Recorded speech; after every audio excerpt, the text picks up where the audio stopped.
Beralih ke informasi perlawanan resmi dimulai. Tersangka Febri Adriansyah resmi mendaftarkan gugatan pra-peradilan ke Pengadilan Negeri Jakarta Selatan.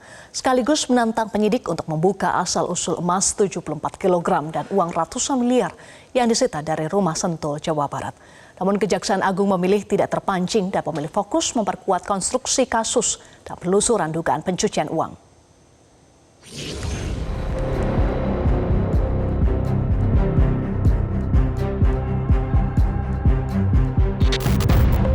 Kejaksaan Agung sepertinya tak terpancing tantangan kubu tersangka Febri Adriansyah agar penyidik membuka siapa pemilik uang ratusan miliaran rupiah dan emas 74 kg yang disita dari rumah Febri di Sentul, Jawa Barat. Korps Adiaksa itu menegaskan pembuktian bukan dilakukan di ruang publik, melainkan di ruang sidang. Ya nanti kita lihat di pengadilan nanti kalau ini perkara ini next ke pengadilan kita buktikan sampai sejauh mana yang bersangkutan bisa membuktikan.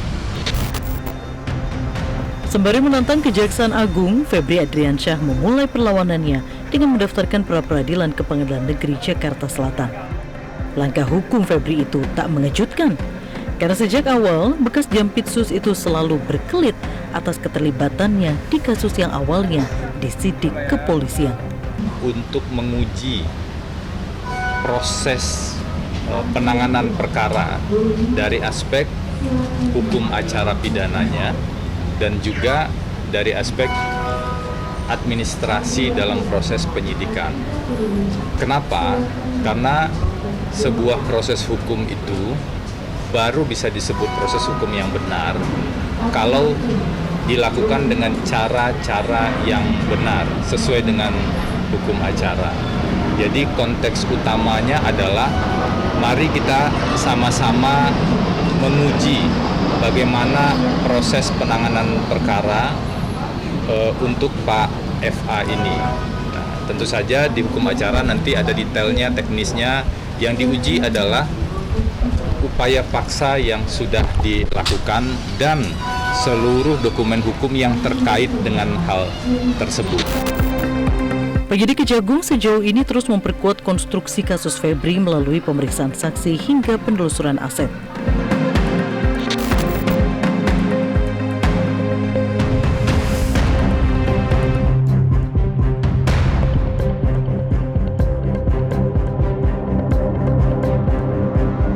Dalam sepekan terakhir, penyidik menggeledah beberapa lokasi, diantaranya mulai dari Kebayoran Baru, Jakarta Selatan, dan 4 kantor Don Rito di Jakarta Selatan yang terdiri dari PT HI, PT PIS, PT KPE, dan PT SME.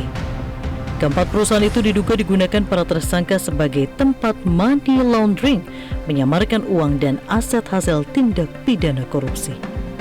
Dalam TPPU yang penting itu ada hasil kejahatan ya. Tindak pidana asal itu nanti harus dibuktikan terdakwa bahwa asetnya berasal dari sumber yang sah, kalau enggak ada pidana asal. Jadi kalau lihat perumusan pasal 2, 3, 4 itu disebut harta kekayaan yang berasal dari tindak pidana. Di penjelasan pasal 69 tidak wajib dibuktikan terlebih dahulu. Dia independent crime. Kalau crime seolah-olah harus ada TPA dulu baru ada TPPU. Yang penting adalah ada hasil kejahatan itu. Nah, kalau kita lihat KUHP sendiri ya, pasal 123 misalnya mengenai yang bisa disita apa? Ya barang-barang yang diduga hasil kejahatan yang tidak diketahui pemiliknya.